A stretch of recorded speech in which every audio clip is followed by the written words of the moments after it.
talk about immortality, you know, and some of us think maybe we will be immortal, that we'll live forever, but you know, when you really think about it, we're not going to be. But I say this, and this is overwhelming and mind-blowing, that through this bust, with these guys in that hall, we will be forever. And you're looking at just a few of the highlights of John Madden's Hall of Fame career. Of course, 103, 32-7 and 10 season as the Raiders head coach. He coached 12 Hall of Famers in Oakland, a 16-time Emmy Award winner as a broadcaster, a Pro Football Hall of Famer in 2006. Let's not forget the Madden video game that so many of us and Jim in our cases, our children, NLT, grew up playing. Jim, you grew up in the Bay Area, Northern California. Can you just kind of explain to us with John Madden, how he just kind of permeates everything about that region? Yeah, for me as a young kid and growing up in the Bay Area, I was born in San Francisco, spent many of my years on the East Bay side, and Oakland was always kind of looked down on in comparison to San Francisco. And John Madden and those Raiders were proud to be from Oakland. There was a sense of identity. But I'll say this about John, the two things that stand out most to me, number one, he was a guy that truly loved football and loved his life. I mean, he was authentic and genuine in that, and it came through, which is why even though I never met him, talked to him on the phone, I felt like he was a friend that I knew for some time. The other thing that really stands out to me about him is that all of us strive to be great at something, maybe one thing in our life.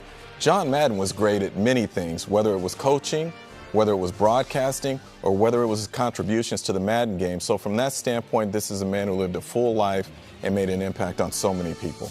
LT, you had an interesting opportunity as a player to be interviewed by John Madden, to be on that Madden bus. What was that like to deal with him in that regard? Oh, man, it was, really something that you would never forget. Because you realize the impact that he had as a broadcaster. At that time, I was fortunate enough to have him call my game. And I remember, guys, I used to try to do whatever I could on Fridays to get out of those. I would blame it on everything. I had a massage. My wife is not feeling well. I got to pick up my mom from the airport. But at this particular time, when John Madden was calling your game and you knew you was going to get a chance to talk to him on Fridays, you couldn't wait for the PR department to come up to you and say, hey, John wants to talk to you.